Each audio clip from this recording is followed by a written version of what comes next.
We do have so many people and friends who are scheduled to speak here. I'm very pleased now to welcome the delegation from Lithuania. Next speaker has called the resistance units a beacon of hope in Iran.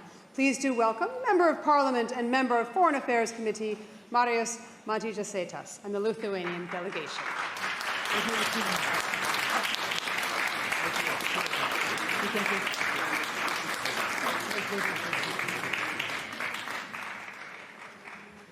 Madame Maria Marajavi, ladies and gentlemen, distinguished everybody.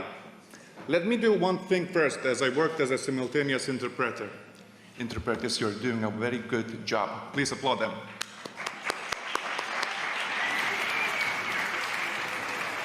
Also have a nice ice cream.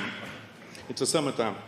My name is Marius. My last name was pronounced already. It's a very difficult one. I will not repeat it, and that doesn't matter.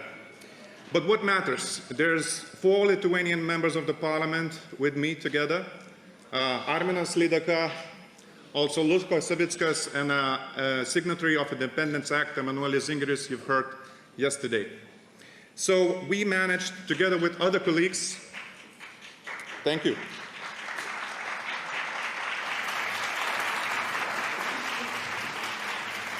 We are very proud that we managed for the first time to collect majority of our parliament supporting this 10 points plan by Mariam Rajavi, so 73 signatures is there.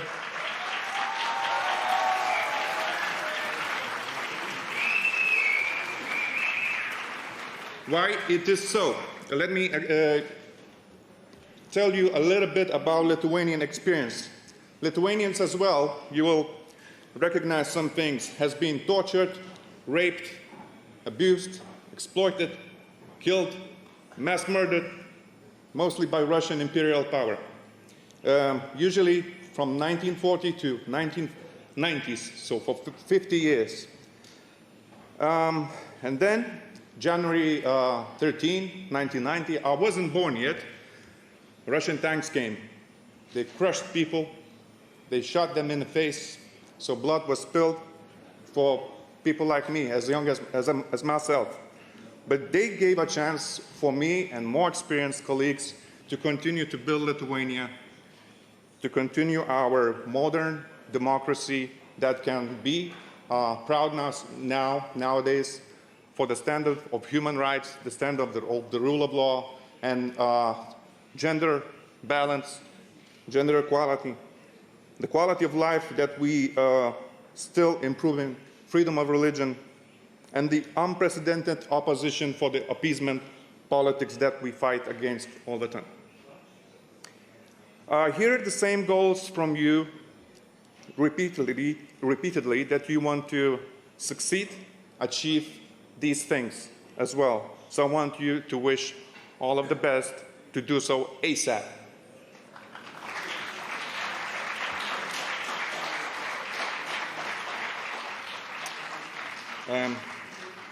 Quite recently I've heard a song, it's called "Devil is Alive." But actually that song is lying, because devil is alive.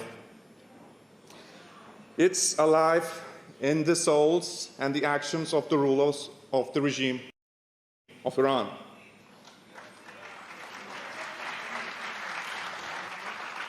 Also a criminal junta of Vladimir Putin in Kremlin.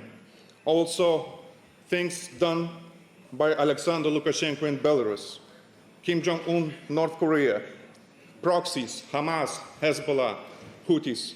You know the story, we talk about it for 3 days, so I'll not go into details, I will not list all of the evil. But what do we do with the evil, with the devil? Do we fight against it? Do we try to live with it? Do we put it somewhere far away? Do we tolerate it? Or do we try to put in prison, stand against the court, as my colleague Emanuelis Zingeris suggested, I suggest as well?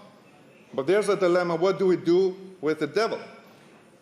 And the devil, there's 2 options what will happen, right? In geopolitics, so turbulent right now.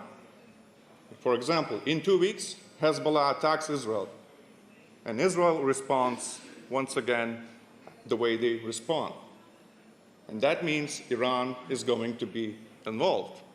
And that means Russia has more space to act in Ukraine. And that means we have less resources from the US to support Ukraine, Israel, and democracies again around the world. What happens in the Taiwan Strait? Because if we are losing as democracies, People's Republic of China, the communist regime, it also commits genocide in Uyghur territory, they will see a chance to think about doing something in Taiwan earlier than they planned. We didn't speak about Taiwan too much yesterday and today, so let me remind this place as well, as we are here from so many countries and continents. So this is reminding me of a nuclear escalation as well, because if we involve Iran, Israel, and Russia, so you know what's happening. But we have another option, and that option is to open our eyes the way we are with the eyes open here in this room, that we all of us speak against appeasement. We all speak against the willingness to have democratic, peaceful societies among our beautiful countries.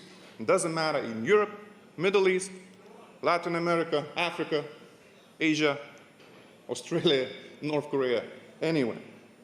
So this is a goal to open our eyes and to stop arguing about nonsense and small things, to have conferences like this more and more. This is my third time here at the Free Iran World Summit. I'm very proud to be here on the stage for the second time, but the first time in this kind of stage. The second option is to be in solidarity, in a complete solidarity among democracies. And so, but actually, I want to give compliments to your resistance unit, to the opposition. So organized, so enthusiastic, so with such a will.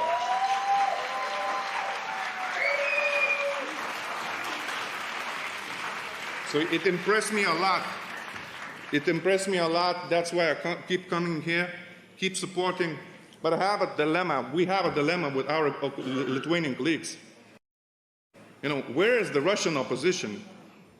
Why don't they do anything similar to this? Where are they?